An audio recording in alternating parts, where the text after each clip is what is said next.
Andy, very good afternoon to you. First of all, it is incredible that it was a year ago since that horrific attack on Congress. We've had many investigations. I think there's a congressional investigation taking place at the moment. How much did that help, that attack, to undermine American democracy? Well, it was described and continues to be described in the liberal establishment press as an insurrection.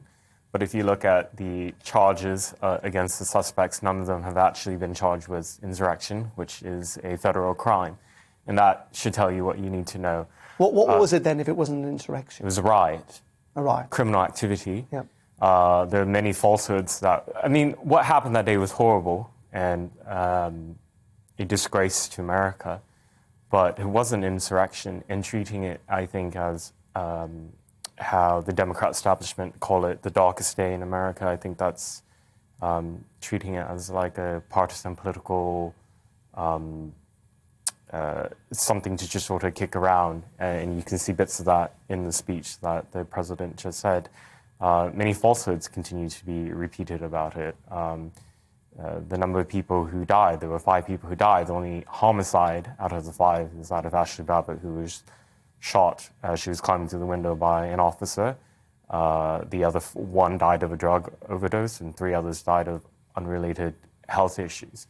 So a lot of the narrative around it did end up falling apart.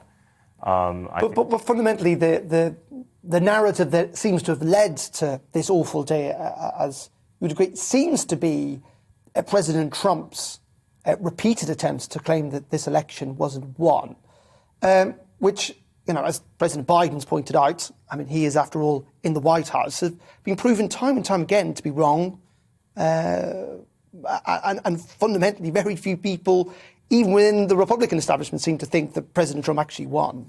Yeah, well, certainly I'm not here to defend any allegations and claims that the 2020 election was stolen.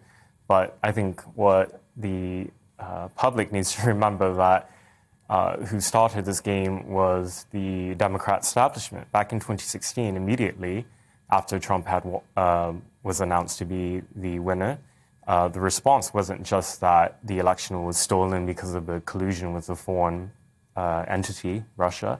There was evidence that was faked. I'm referring to the Steele dossier that was funded in part by the Hillary Clinton campaign. And where I'm from, Portland, Oregon, thousands, more than 10,000 people responded to reject the election results by engaging in political violence and carried that out for 4 years. And that was excused.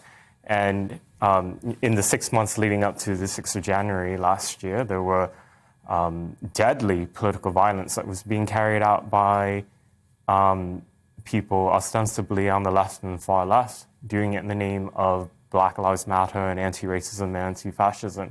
So you seem to be suggesting both sides are as bad as each other.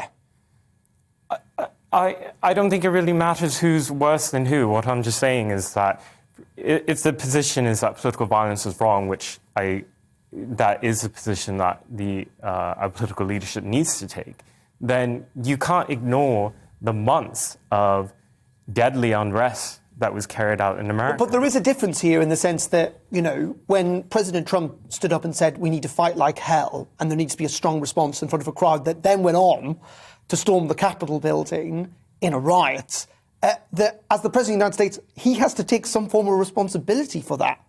He's the leader of the country. But, more so than almost anyone else.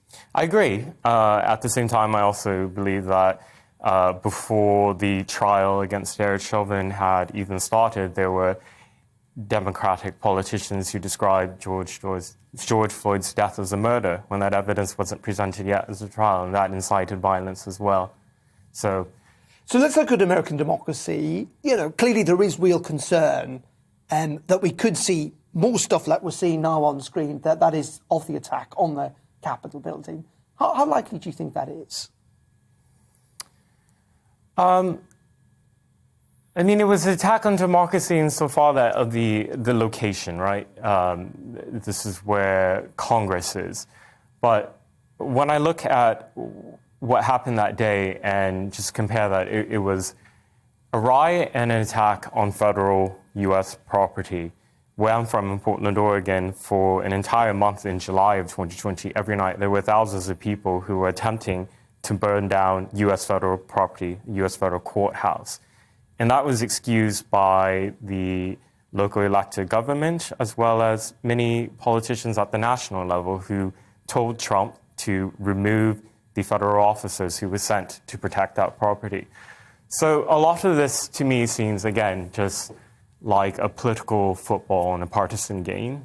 And in many regards, what I'm trying to get at is that, frankly, we talk an awful lot less on this side of the pond about American politics than we did when President Trump was in office.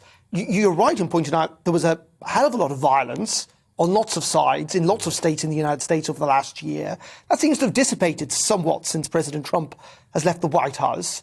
I suppose my question is, if he was to run again, would that genuinely aid American democracy, or does it potentially stoke up some of those divisions that we saw play out during his term of office?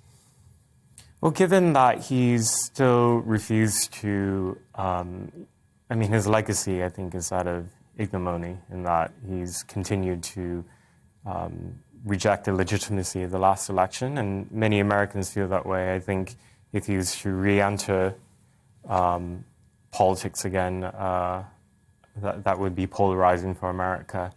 At the same time, Democrats haven't done anything to unite the country, as they promised to do when Biden was running as a candidate.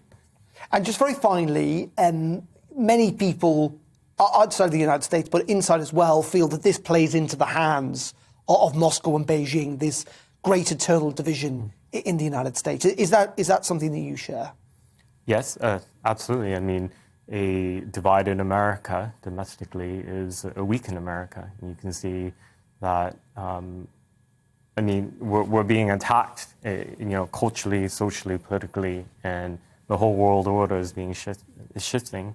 And, a weakened American democracy means democracy is weakened, therefore, around the rest of the world. Okay. Andy, appreciate your time. Andy, no. My pleasure. From Portland, Oregon, but here in the United Kingdom, joining us in the studio. Thank you very much indeed for your time.